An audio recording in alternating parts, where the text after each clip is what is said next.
Question number 7 है, the diameter of the moon is approximately 1/4 of the diameter of the earth. Moon की diameter अर्थ की diameter की 1/4 है। हमने उनके सरफेस एरियाज का रेशियो फाइंड करना है। देखो यहाँ पे दो चीज़ें हैं, एक मून है और एक अर्थ है। तो हम क्या करेंगे कि डायमीटर को हम d1 लेंगे मून के लिए, d2 लेंगे अर्थ के लिए, रेडियस r1 लेंगे मून के लिए, r2 लेंगे अर्थ के लिए, एंड सरफेस एरिया s1 लेंगे मून के लिए, s2 लेंगे अर्थ के लिए। इससे क्या होगा कि उसके बाद चीज़ें बड़ी आसान हो जाएंगी, सिंपल सिंपल तरीके से हम लिख सकते हैं। तो पहले इस चीज़ को लेट करके लिख देते हैं। तो हमने यहाँ पे लिखा, let the diameters of the moon and the earth be d1 and d2। उनके जो रेडियाई हैं r1 r2 and surface areas s1 and s2। Okay, अब हम आराम से लिख सकते हैं। तो गिवन है कि मून की डायमीटर यानी d1 ये 1/4 है अर्थ की डायमीटर के। ठीक है यहाँ तक? अच्छा, अब इससे क्या होगा, अब देखो इसको रेडियस में कन्वर्ट करो, क्योंकि सरफेस एरिया में हम रेडियस ही लगाएंगे। तो हम यहाँ पर लिख देते हैं, देखो d1 है 2 इंटू r1 और d2 है 2 इंटू r2। समझे ना? ये चीज़ मुश्किल तो नहीं हो रही समझनी भाई।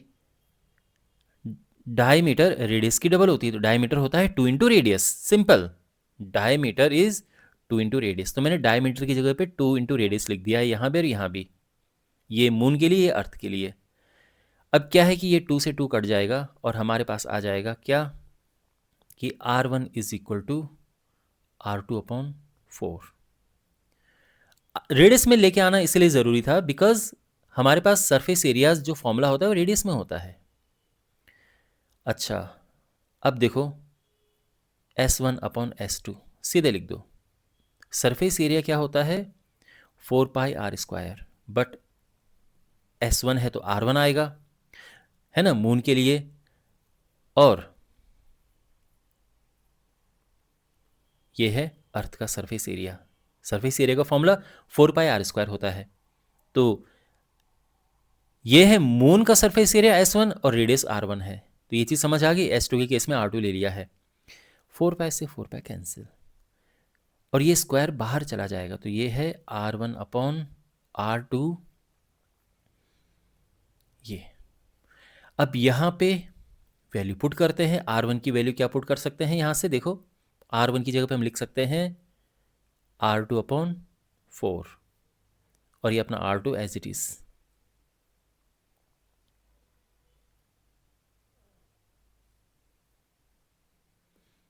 यहाँ तक ठीक है? अब ये 4 नीचे लेके जाते हैं, तो देखो ये हो जाएगा। ध्यान से देखो ये चीज़ कैलकुलेशन कैसे हो रही है। 4 नीचे आएगा, ये R2 से R2 हुआ कैंसिल, तो ये 1 अपॉन और 4 का स्क्वायर 16 हो जाएगा। समझे ना? मतलब 1 अपॉन 4 है, ये इसका स्क्वायर है और ये 1 अपॉन 16 हो जाएगा। तो देयरफॉर हम लिख सकते हैं कि S1 अपॉन S2 जो है ये है 1 अपॉन 16 और S1 is to S2 1 is to 16 और ये हमारा आंसर है।